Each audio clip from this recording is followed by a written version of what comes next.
Andrew Harris is Mike O'Shea's kind of player. Harris ran for a career-high 161 yards and scored 2 TDs to lead the Winnipeg Blue Bombers past the Toronto Argonauts 38-20 on Saturday afternoon. It was the second career best in as many weeks for Harris and his third straight 100-yard effort.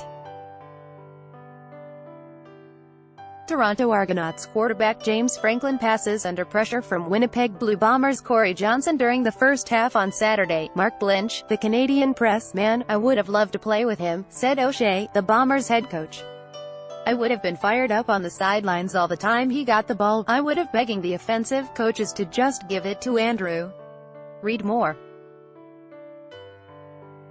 Bombers count on explosive running game against Argos. Article continued below. Commissioner Ambrosi says CFL, Argos well aware of turf issues at BMO Field. "I think I would have cheered every time he scored or ran somebody over. He can do it all. He thinks of himself as an O-lineman when it's pass and thinks of himself as a receiver when he's running routes. When he carries the ball it's like he wants to serve the offensive line for its effort. He makes people around him better," heady praise, indeed, from a Canadian Football Hall of Famer and one of the most decorated Canadians in CFL history. O'Shea, 47, of North Bay, ONT, won 3 Grey Cups as a linebacker with the Toronto Argonauts and the league's '99 Top Canadian Award. O'Shea amassed 1,154 tackles over his illustrious playing career, tops among Canadian-born players and second all-time.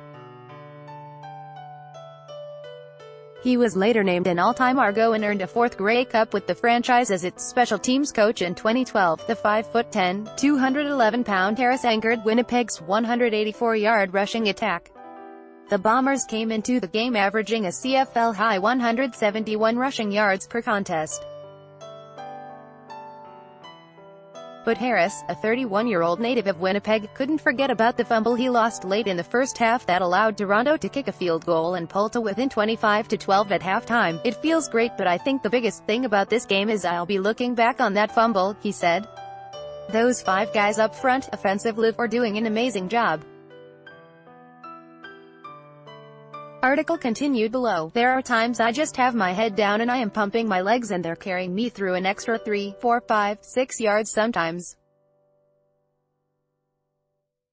I'm so proud of them." Harris now has 6,878 career rushing yards, moving past John Cornish, 6,844, for second all-time among Canadian-born players.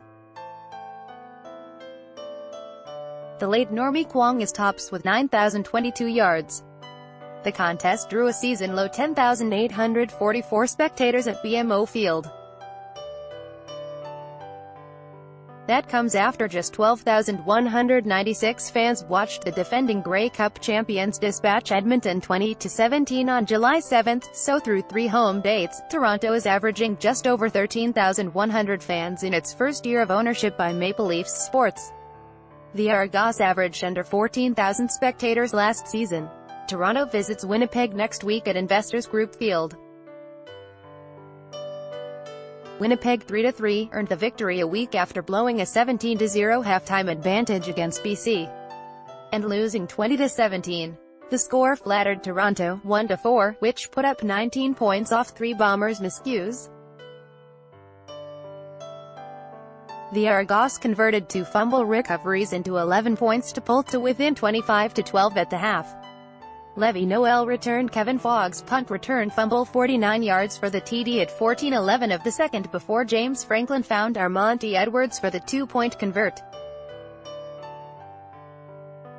Toronto's Cleon Long then recovered Harris' fumble at the Winnipeg 51 with 12 seconds left. That set up Ronnie Pfeffer's 31-yard field goal to end the half.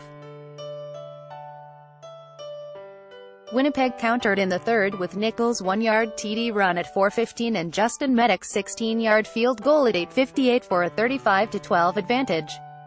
But Jermaine Gabriel returned Nick Dembski's fumble 87 yards for the TD at 13:07. Franklin's 2-point convert cut Winnipeg's lead to 35-20. The Bombers responded once again, with Medlock's 19-yard field goal at 6:05 of the fourth. After throwing 3 interceptions against BC, Nichols completed 19 of 27 passes for 245 yards with 2 TDs while scoring another. He called Saturday's contest a response game. Sometimes a game like last week can be one that's a turning point in your season, Nichols said.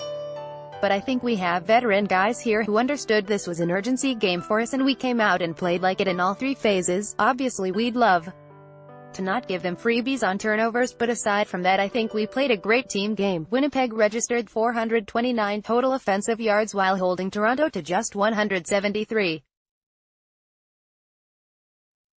The Argos ran for just 22 yards on 9 carries with James Wilder Jr. finishing with -2 yards on his 3 rushes. Anytime you lose and make mistakes in the course of the game, there's the idea you want your guys to learn and grow and increase their football IQ, O'Shea said. Even though we won, I think there's still several plays we can increase our football IQ on and be better at, Toronto head coach Mark Trestman said. Outside of forcing turnovers, his team didn't do much on either side of the ball. We had some light moments where we picked up a fumble and ran for a couple to touchdowns, but we didn't finish any drives offensively and didn't stop the run well enough. Once we got closer, they extended the lead. They completely shut down our running game. That put James in a really tough position to throw it as much as we did. Franklin finished 21 of 36 passing for 151 yards and an interception and shouldered the blame for the loss. I definitely put this on me. I could have made some better decisions, he said. They stuck to what they were good at, making us make mistakes and making some stops. Darvin Adams had Winnipeg's other touchdown. Medlock had 4 converts, 3 field goals and a single. Pfeffer finished with single and field goal, but also missed 2 attempts.